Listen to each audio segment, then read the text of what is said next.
వానాకాలం వస్తే భారతదేశంలో ఉన్నటువంటి ప్రజలు మస్తు అవస్థలు పడతారు. ఆ కొండలల్లో కోనలల్లో ఉన్నోళ్ళు అయితే పాపం దావకాన కోదమ్మంటే చిన్న తిప్పలు కాదు, ఒకరి భుజాన్ని ఒకరు వేసుకొని పోతుంటారు, గంతగానం తిప్పలు అవుతుంటుంది. ఇక ఇటువంటి తిప్పలే ఉండొద్దు అనుకున్నాడేమో ఈ సీఎం సారు మస్తు ఉపాయం చేసిండు. తెలిస్తే ఈ దండం పెడతారు.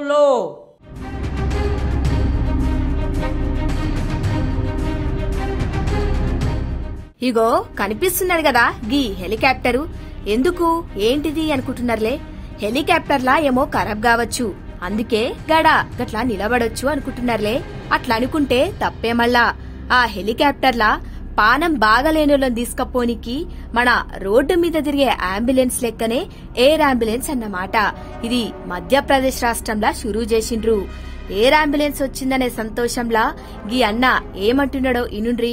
भारत सरकार की जो जल जीवन योजना की थी योजना मंजूर हुई, तो अभी तक इसका कोई भी काम चालू नहीं हुआ। तो गांव में जो कुएं है अभी तक दोनों कुएं में कोई भी पानी नहीं। तो जो पानी के लिए जो महिला इतने 2 से 3 किलोमीटर नीचे आती है, गर्भवती महिला है, उसमें तो जास्ती दिक्कत होती है।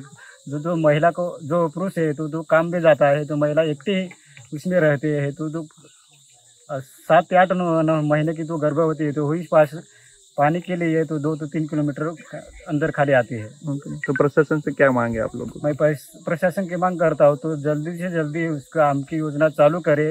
जो ठेकेदार है उसमें अभी तक जो काम नहीं शुरू किया, तो उसको ठेका रद्द करना चाहिए। तो जल्दी से जल्दी काम शुरू करना चाहिए। ఇన్నర్ కదా మస్తు ఖుషి అనిపిస్తుందంట అన్నకు।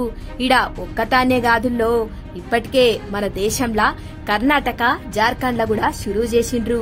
మరి మన తెలంగాణకు ఈ భాగ్యం ఎప్పుడు దొరుకుతదో ఏమో, వానకాలంలా ఆ గుట్టలలో ఉండేటోళ్ల గోడు ఎప్పుడు తీరుతదో ఏమో।